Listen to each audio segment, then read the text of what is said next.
విద్యుత్తు artisans conversion JAC ఆధ్వర్యంలో ధర్నా చౌక్లో ధర్నా నిర్వహించారు.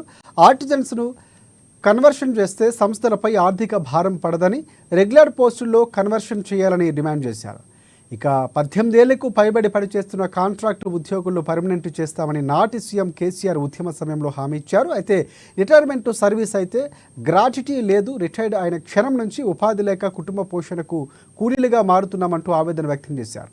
ఇప్పుడున్న ప్రస్తుత ముఖ్యమంత్రి, ఉప ముఖ్యమంత్రి పాదయాత్రలో అధికారంలోకి రాగానే పార్టీ సన్స్ కార్మికులు పూర్తి స్థాయిలో పర్మనెంట్ చేస్తామని మాట ఇచ్చారని గుర్తు చేస్తున్నారు. ఇక ఇప్పటికైనా ప్రభుత్వం ఆలోచించి తమను రెగ్యులర్ పోస్టులోకి కన్వర్షన్ ఇచ్చి పర్మనెంట్ చేయాలని కోరారు. లేని పక్షంలో దీన్ని రాష్ట్ర వ్యాప్తంగా ఉద్రిక్తత చేస్తామని హెచ్చరించారు. అనవసరంగా ట్రాన్స్ఫర్లన్నీ కూడా చాలా చేశారు. సరే, ఇప్పుడు ఆ ట్రాన్స్ఫర్లకు సంబంధించి ఒక చోట నుంచి ఇంకో చోటకి వాళ్ళు ఇష్టం వచ్చినట్టుగా ఆడుకున్నారు. యూనియన్లు విచ్ఛిన్నం చేశారు. అంతకుముందు జెన్కోలో యూనియన్ అంటే చాలా సింగరేణి తర్వాత అత్యంత బలమైన యూనియన్. మీరు ఏ డిమాండ్ చేస్తే ఆ డిమాండ్ అంగీకరించేవాళ్ళు. కానీ ఆ ప్రభుత్వ కాలంలో చివరికి వచ్చేసరికి యూనియన్ నాయకులను బెదిరించారు.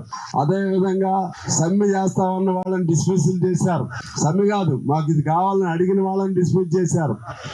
ఈ విధంగా చాలా ఇబ్బంది పెట్టి ఒకనాడు 30% ఇచ్చినటువంటి ఫిట్మెంట్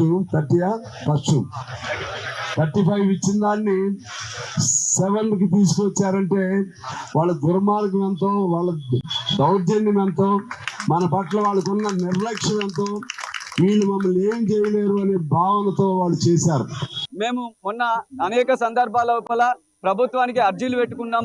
ఎమ్మెల్యేలకు, ఎంపీలకు, మినిస్టర్లకు, ఎమ్మెల్సీలకు మెమోరాండాలు ఇచ్చి మా యొక్క కార్యక్రమం పాత ప్రభుత్వము మమ్మల్ని మోసం చేసింది, పూర్తి స్థాయిలో పర్మనెంట్ చేయలేదు, కోర్టు పర్మనెంట్ చేసుకోమన్నది అని చెప్పి ఆ జడ్జిమెంట్ కాపీలతో ప్రకారం అన్నింటినీ మేము ఈ ప్రభుత్వానికి ఇచ్చినాం. వాళ్ళ పాదయాత్రల సందర్భంలో కూడా అనేక సందర్భాలలో ఇచ్చినాక తర్వాత ఇప్పుడున్నటువంటి ఉప ముఖ్యమంత్రి గారు మాకు తండ్రి స్థానంలో ఉన్నటువంటి విద్యుత్ శాఖ మంత్రివర్యులు కూడా ఆ రోజు మేము అధికారంలోకి వచ్చినాక పూర్తి స్థాయి పర్మనెంట్ చేస్తామని పాదయాత్రలో